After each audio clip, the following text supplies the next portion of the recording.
I used to fear my father. I used to blame my friends. But my mother, she was the one I hoped would protect me, and she stayed silent. Claire returns to her childhood home and discovers an old notebook listing 7 names, one of them her own. In each episode, she tracks down someone from the list to uncover why they're there and whether she can forgive any of them.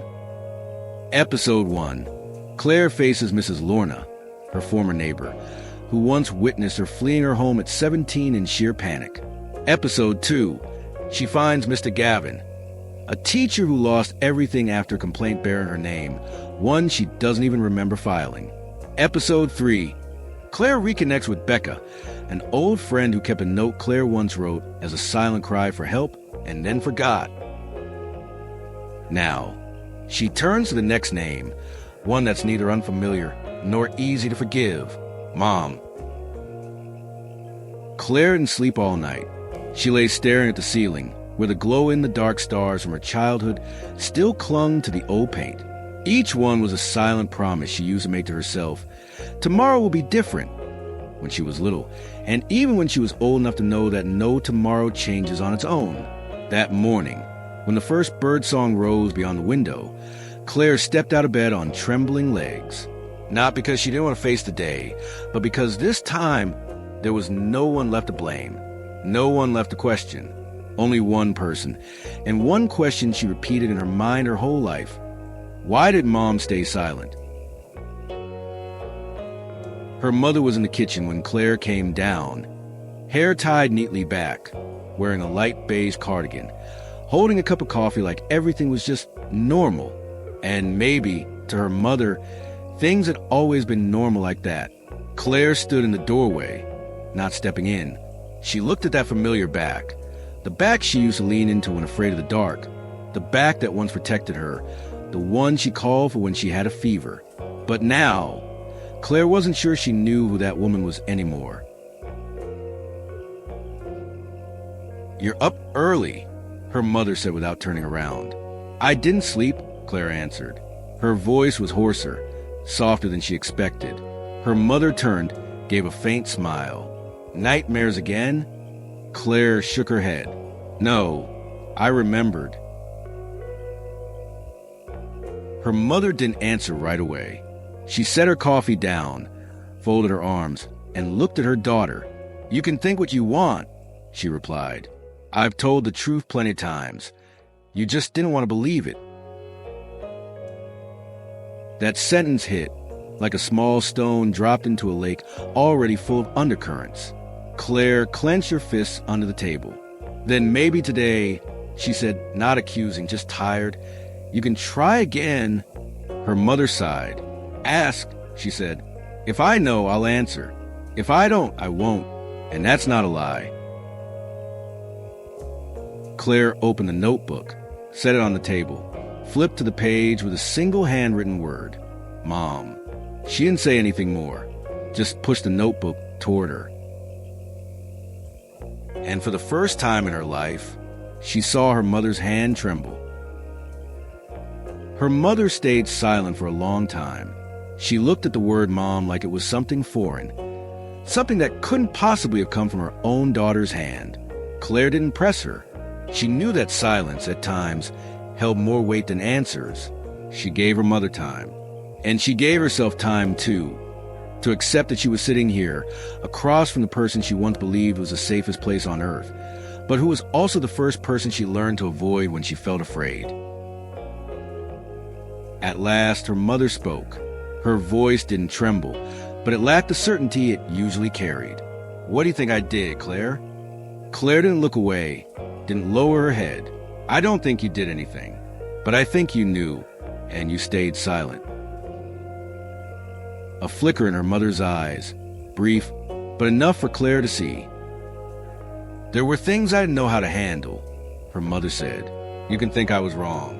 But back then, I was just trying to keep everything intact." "Intact for who?" Claire asked. "For me? Or for the family?" Her mother clenched her fingers, eyes now lowered to the cold coffee cup. "For everyone. Because I believed if you forgot, then you wouldn't be hurt anymore." Claire let out a bitter laugh. I didn't forget, Mom. I was silenced so thoroughly, I started to doubt myself. And the worst part is, you let it happen. Right here, in this house. Her mother looked up. For the first time, her eyes were wet, but she didn't cry. She just looked at her daughter, as if facing a stranger she used to know intimately. That night, when you ran out of your room, I didn't see. I was asleep. Claire shook her head. No, you weren't asleep. I remember. I stood at your door. I was going to knock, but you didn't open it. You heard my footsteps. You turned your face to the wall. Her mother blinked fast. Her face tightened slightly. I didn't think it had gone that far. How far is that far, Mom? Claire cut in, her voice sharp for the first time. How far did it have to go for you to say something?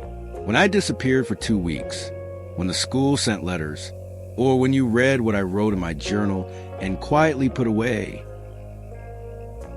The air thickened. Her mother gently touched the notebook on the table. She opened it, then closed it again. Didn't read, didn't ask. Just laid her hand on the frayed leather cover like she was touching a wound that had scabbed over. One she never dared to examine. What do you want me to say, Claire? She asked, not angry, just exhausted. Claire looked directly at her. I want you to tell the truth. Claire didn't take her eyes off her mother. In that moment, she was no longer the woman searching for answers. She was just a child again, standing in the hallway that night, hand trembling before her mother's door, hoping for a voice, a question, a hug, anything to show that she was seen. But behind that door had been silence. And now, 3,000 days later, she was still here, still asking the same question. You see me, Mom? Her mother pulled a small claw from her cardigan pocket and slowly wiped the rim of her cold coffee cup. The motion was so familiar it made Claire feel sick, like everything in this kitchen had stayed exactly the same, and she was the only thing that hadn't remained intact. Did you ever think, Claire began, then paused, her voice catching. Did you ever think that if you had stepped out of your room that night, none of it would have happened? Her mother froze, but she didn't lift her head. I knocked, Claire said, softly at first, then harder. I stood there for a long time. You didn't hear me? I heard, her mother whispered. Claire clenched her fists under the table, not from pain, but because her whole body was holding back a scream that had been rising since she was 17. You heard me, and you didn't open the door. Her mother nodded, like someone admitting guilt without needing a trial. Why? Claire asked. Because if I opened it, her mother said slowly, everything would come undone. I would have to admit I knew, and that was too much for me then. Claire bit her lip. Tears streamed down her cheeks, not with sobs, not shaking, but as a quiet current from somewhere deep, somewhere sealed for far too long. So you let me go through alone? Her mother didn't answer, but Claire saw her shoulders tremble. He's dead, Claire said, the words slicing through the air like scissors. And you're still alive. And I grew up with that silence. Her mother looked up. I didn't know how to love you the right way. Claire shook her head. No, you didn't know how to love. You just chose to love peace more than you loved me. No one spoke for a long while. The kitchen felt too small for the two women sitting across from each other, each holding a different version of Claire. One was the daughter her mother once sang to sleep. The other, the girl who had to learn how to fall asleep in silence. Claire looked at her mother for a long time, then slowly stood up. She walked to the kitchen counter and reached for a glass, not because she was thirsty, but because she needed to do something, anything, to keep from drowning in the surge of emotion that had just erupted. Her hand still trembled as she poured the water, not from weakness, but because in that moment she realized what her mother hadn't done, what her mother hadn't said, had lived on inside her every day, like an echo pulsing beneath the surface of memory. Claire took a sip of water, returned to the table, and sat back down. Her voice, when she spoke, was eerily calm. "Do you know how much I used to hate myself, Mom?" Her mother looked up, and for the first time, her eyes weren't guarded. "I thought I was crazy. I thought I was weak. I thought I was someone who made it all up, then ran from it like a coward." Claire let out a cold, stinging laugh. "And what convinced me most was that you never denied it. You didn't protect me, but you also never told me I was wrong. You just stayed silent, and that silence was the evidence I used to convict myself." Her mother stayed quiet, but she no longer looked away. She touched the edge of the notebook like she was tracing a road she had refused to walk for years. "I know I was wrong," she said softly, "not because I was silent, but because I let you believe I saw nothing. And now," Claire asked, "if I told you I still don't know whether I can forgive you, what would you do?" Her mother took a deep breath. "I'll sit here. I'll wait, as long as it takes." Claire nodded gently. She didn't know if that was enough, but deep down, she knew it was exactly the sentence she needed to hear. Not an excuse, not a defense, but willingness to bear the weight of what had never been said aloud. "I used to be terrified you'd leave forever," her mother said, her voice cracking.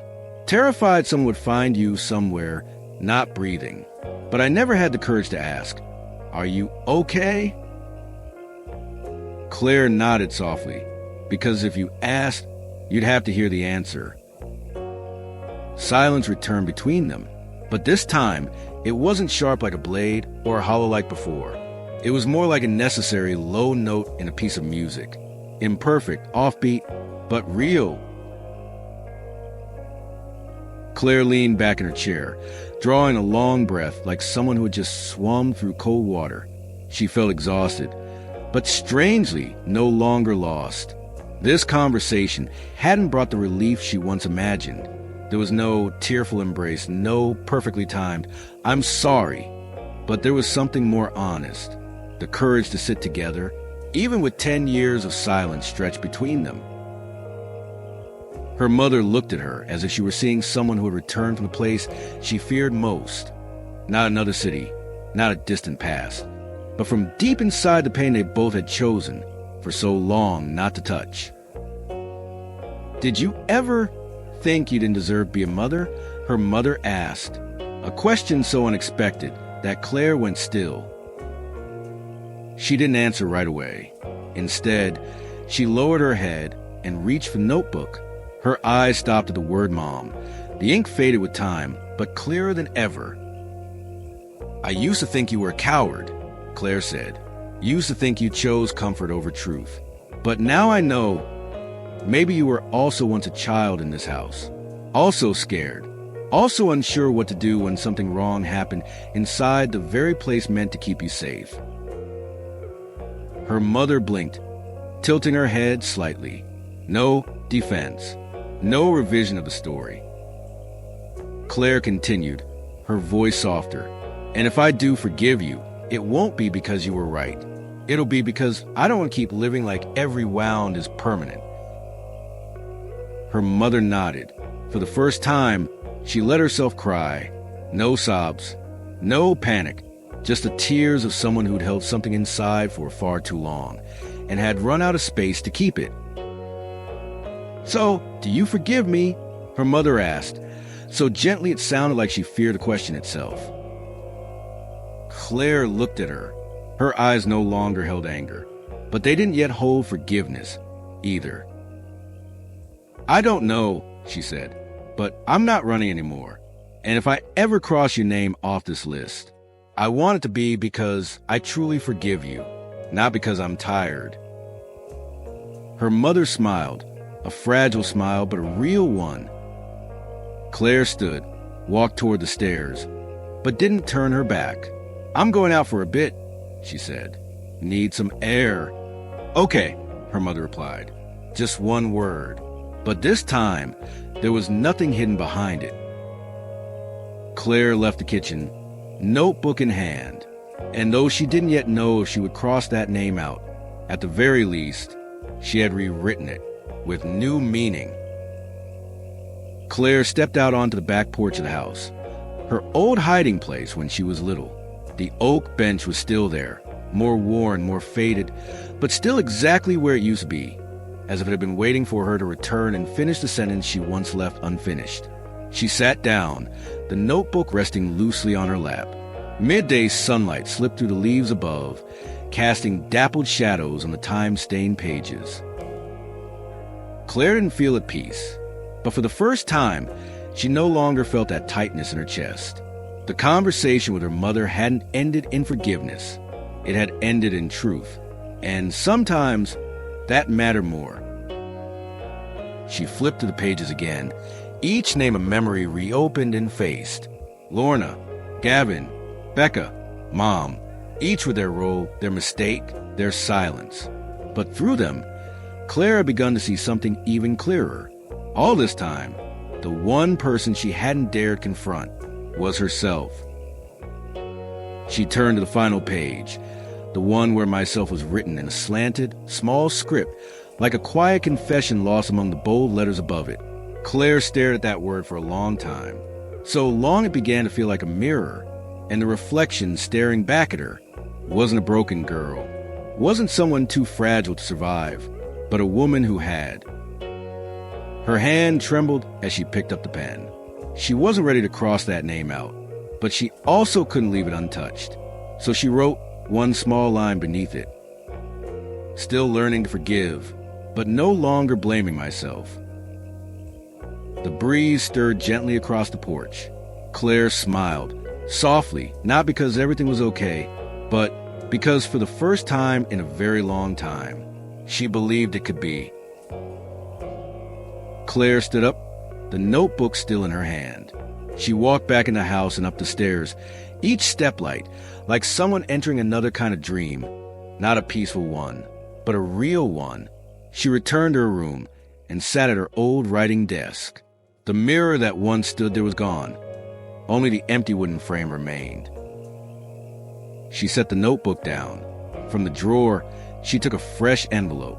Inside it, she placed a small slip of paper, not add another name, but to leave a message.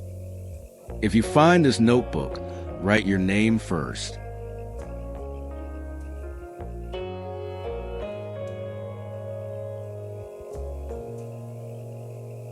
The words were identical to the note she had once found on the first day, but this time, she was the one writing them. Claire didn't know if anyone else would ever need it, but she understood now. Forgiveness isn't a destination, it's a journey, and not everyone can begin with someone else. Sometimes, it has to start with yourself. She closed the notebook, placed it carefully in a small wooden box, not hidden, not locked, just there where it could be seen. Then she pulled back the curtains, letting the light flood in. Her mother stood at the doorway. She didn't knock. She didn't speak. But her eyes met Claire's in the reflection of the frame. They just looked at each other. No more apologies. No more words. Just seeing and knowing they were both still here. Claire smiled, gently, effortlessly. She turned away and opened the window. The wind rushed in, cold, but no longer frightening. She didn't know how she would feel tomorrow, but today, she knew one thing for certain. She had survived, and survival was not the end. It was a beginning. Episode 4 is the most difficult confrontation in Claire's journey so far. She meets her mother again, the one person she once believed would protect her, and also the first who chose silence. There are no excuses, no justifications. Only two women, one who had been a child left alone in fear, and one who turned away to preserve a fragile sense of peace for family. For the first time, Claire hears her mother admit, "I knew." And for the first time, Claire speaks the sentence she had only dared to think for years. "You chose silence, and I lived in the wrong." Forgiveness hasn't come, but the truth has finally been named, and in Claire's world, that had never happened before. This episode doesn't end in relief. It ends in readiness to stay, to touch the old wounds, and to face the final name in the notebook, the one belonging to no one else but herself. If someone in your life once stayed silent when you needed them most, you are not alone. And if you were the one who chose silence to survive, you do not deserve blame either. If this conversation stirred something within you, share your thoughts in the comments. The journey to forgiveness has no perfect answer, but when you tell your story, someone else might recognize themselves in it. Hit like, subscribe, and turn on the notification bell to walk with us through the final steps of this journey. Because there's still one name left uncrossed, and it belongs to no one else but Claire herself.